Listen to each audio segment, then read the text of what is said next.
Hi, hello. Welcome to Rainy Day Podfic. I'm your host, Jay, Pan, or Bean, whichever you prefer, or come up with a new name for me and put it down in the comments. Today I will be reading Here For You, Emotional Support by Orphan Account on AO3. This is chapter 7 of the 7. It is a Kirishima fanfiction.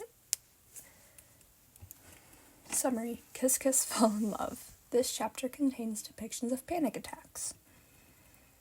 The doctor, along with the nurse, came in not soon after to check on Midoriya, scolding Eijirou and Bakugou for not alerting a nurse that he had woken up.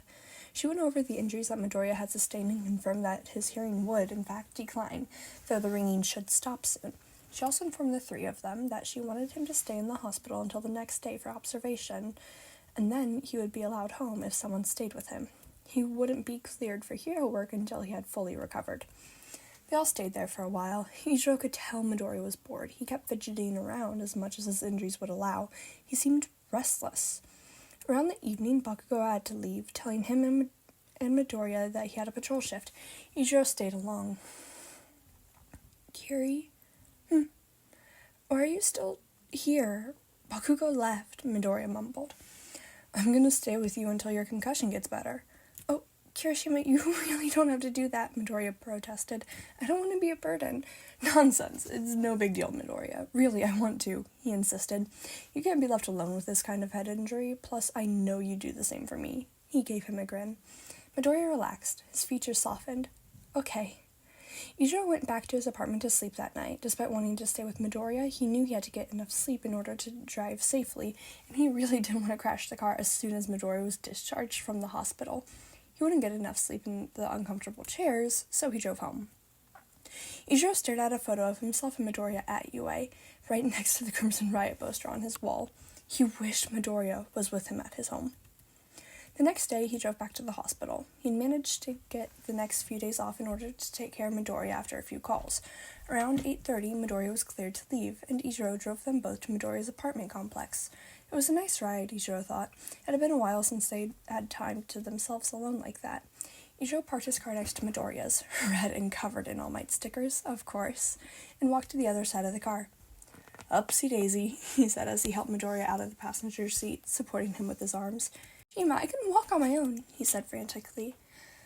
I don't know, you're looking pretty wobbly there, Eijirou teased lightheartedly, but he let Midoriya's waist go, still keeping a hand on his shoulder, just in case. He followed Midoriya to his apartment complex and up to his floor using the elevator. Midoriya looked a bit nervous on the ride up, but once he opened the door to his apartment, he visibly relaxed. Eijirou insisted that Midoriya go to bed, despite the fact that it was only 9 a.m. He made himself a makeshift bed on Midoriya's couch using an all-might blanket. This dork. I love him. And then led Midoriya to his room with a glass of water. Kirishima, you really don't need to sleep on the couch. It's bad for you, and I don't want you waking up all stiff, he said, pouting. It's really okay, he said. When Midoriya's expression hadn't changed, he went on, Dude, trust me, I've slept in worse places than a nice couch. Plus, I invited myself over, and you need the best rest you can get, so you can heal as quickly as possible. Midoriya looked like he wanted to say more, but he was probably still a bit too loopy to get many thoughts in order. Eijirou set the glass on Midoriya's nightstand. Painkiller still working? In response, he hummed an affirmation and nodded very slightly. Feel funny still. Eijirou chuckled. Yeah, those ought to keep you pretty faded for a while, my dude. Do you need anything else? Food? More blankets? Midoriya thought for a moment. Stay? Eijirou felt like something was squeezing his heart. Me? Please? Oh, sure, whatever you need, Eijirou replied. He sat gingerly on the edge of the bed. This okay? Another nod. Midoriya's eyes were barely open. You know? Yeah? Sometimes I miss high school, Midoriya murmured. It seemed like he was remembering something. What do you miss? You do? Not like when we were almost dying, but when we'd all hang out, the teenager stuff. Eijirou looked down at his hands resting in his lap. He thought back to all the nights he would spend with Midoriya on the phone. He was sure he'd fallen asleep to the sound of him breathing more than a few times. All the times they sparred together, Midoriya was a great training partner. All the times they laughed, he hoped he'd get to hear that beautiful laugh many more times. Yeah, I miss that stuff too. You have pretty eyes, Midoriya said, completely out of the blue. Eijirou looked up at Midoriya, surprised. He swore he turned the same color as his hair.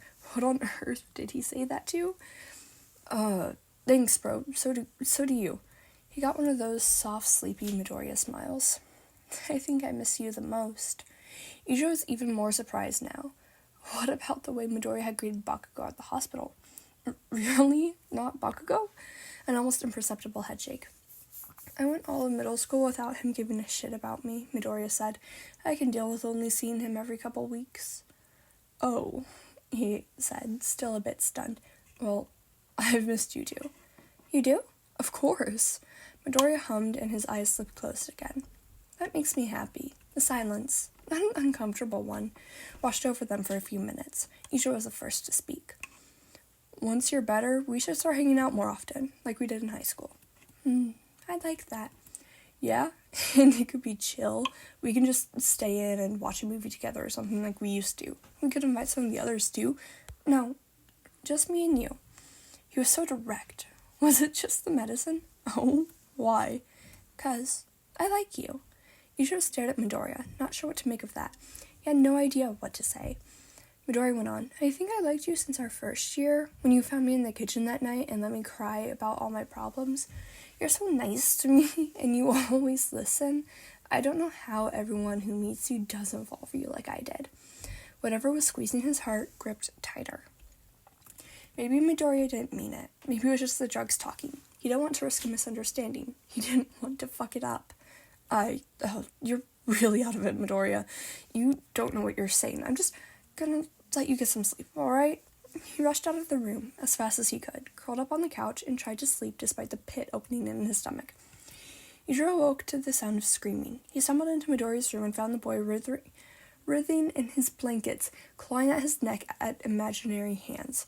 He rushed to sit on the bed and put his hands gently but firmly on Midoriya's upper arms. Midoriya, look at me, he pleaded. Midoriya's erratic motions slowed and calmed a bit. He kept talking. I need you to breathe, alright? Slow breaths, that's it. It's okay, I'm right here. You're safe, you're at home, and everything is okay. Can you hear me? Midoriya nodded. Good. That's good. Can you feel me touching you? He nodded again. Alright, I'm gonna ask you some questions, alright? Calm me down. Is that okay? He was trying to calm himself down, too. Midoriya looked so scared. A nod. Okay, can you tell me 5 things you can see? Midoriya blinked a few times, tears glistening in his eyes. The dresser, the Shouto blush on top of it, the door, all my poster. Great, that was amazing. No, I want you to tell me 4 things you can feel right now. Eijirou wanted to hug him. He looked so fragile.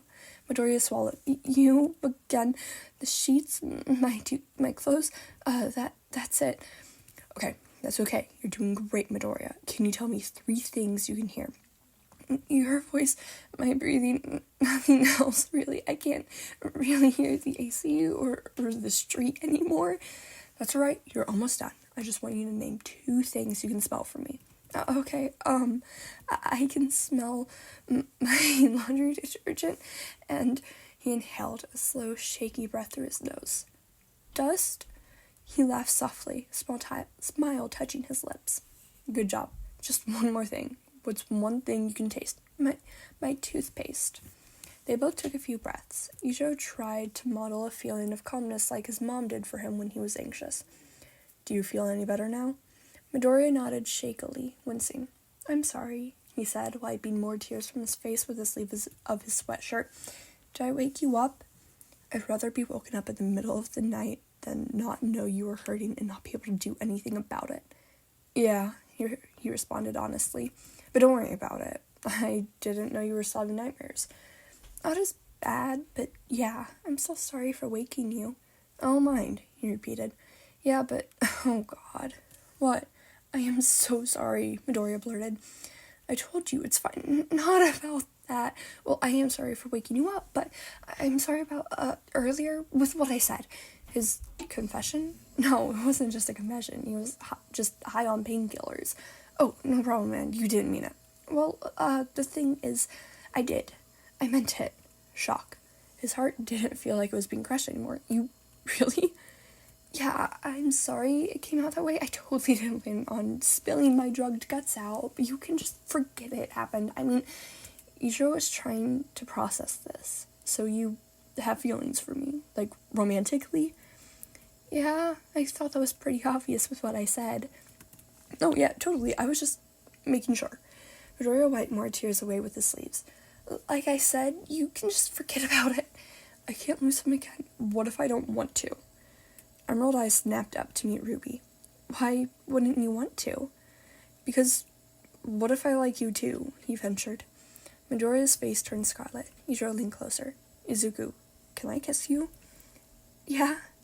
Eijirou didn't really believe that first kisses were as magical as books make them out to be, and maybe in retrospect, this one wouldn't be, but in the moment, he felt like fireworks were going off in his heart.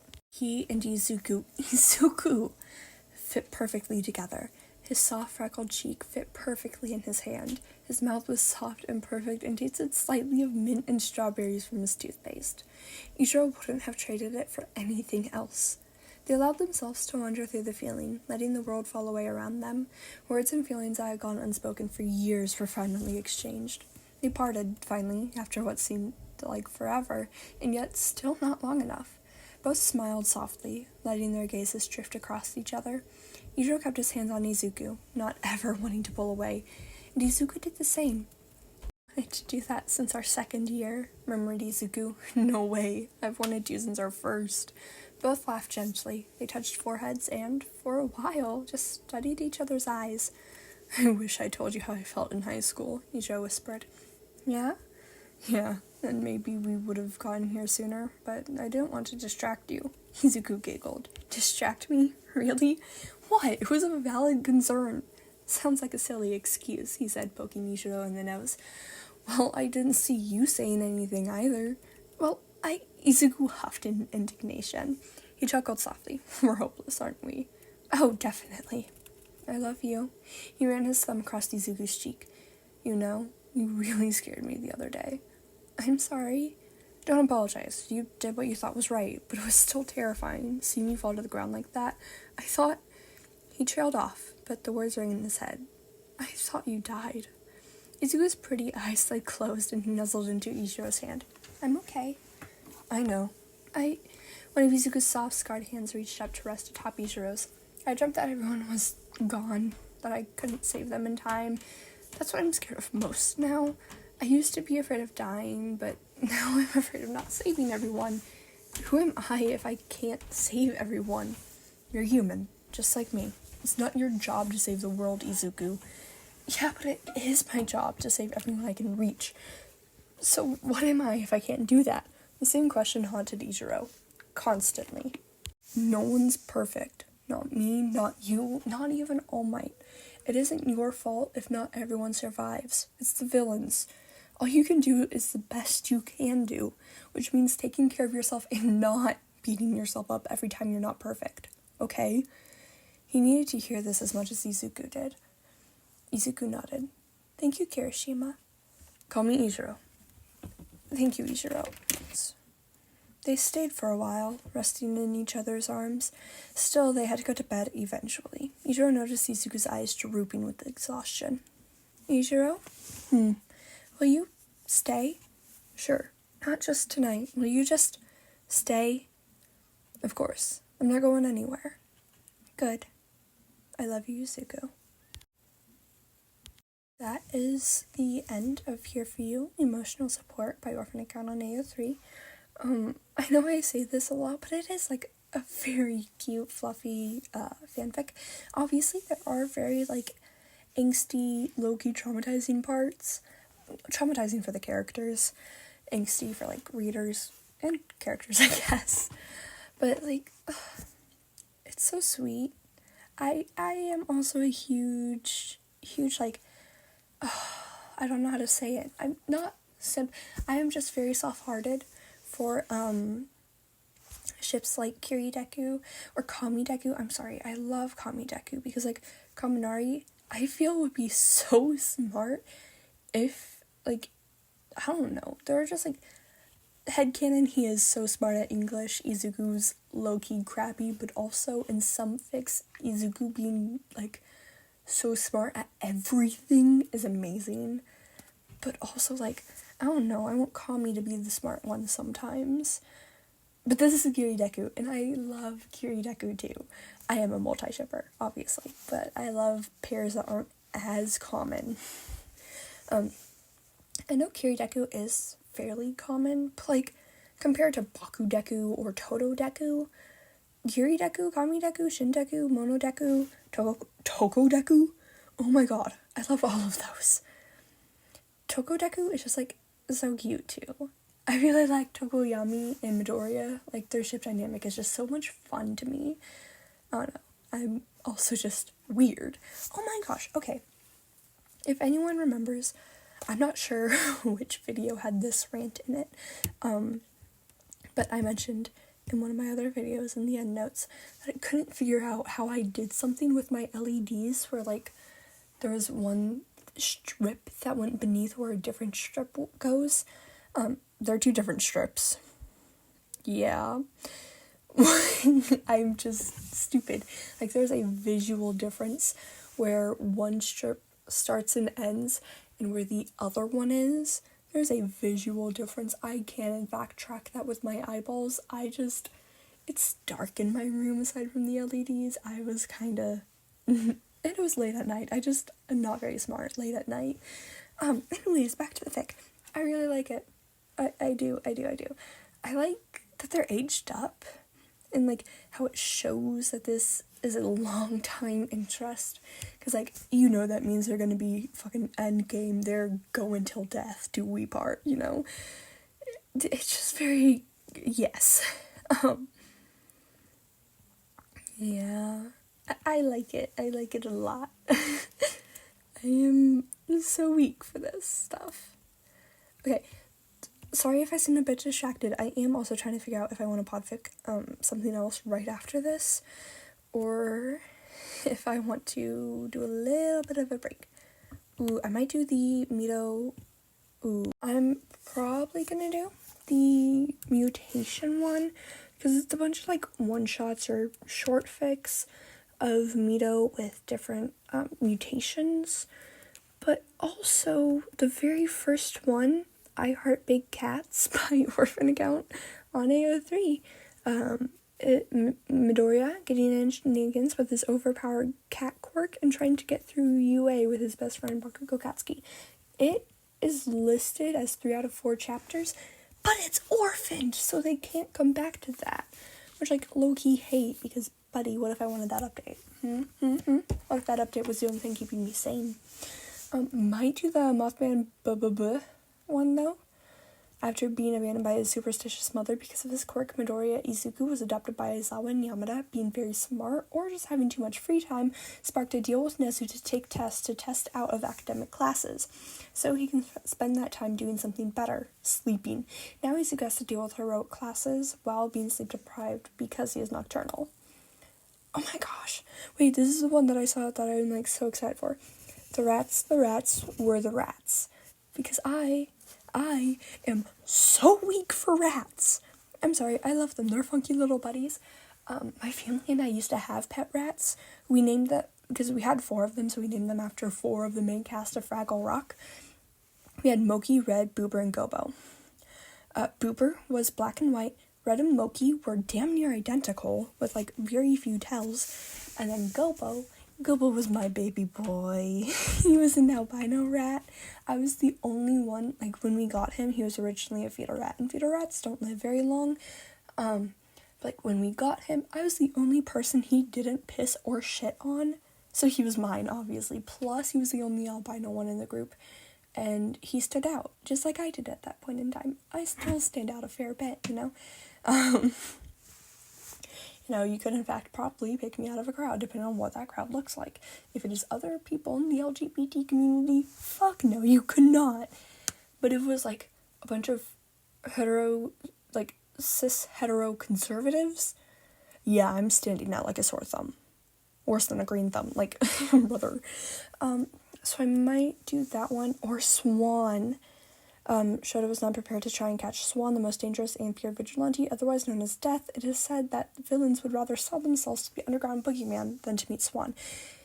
Except I'd have to, like, draw all the cover art for this. Don't get me wrong, I love drawing.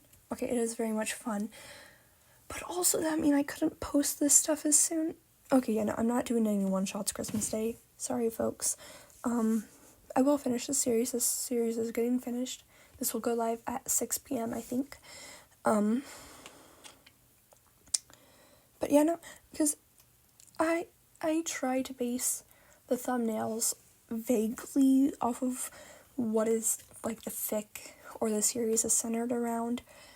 So I'm gonna have to draw this. Mina with moth wings would be so cute, though. Oh, wait. And with, like, a little rat tail.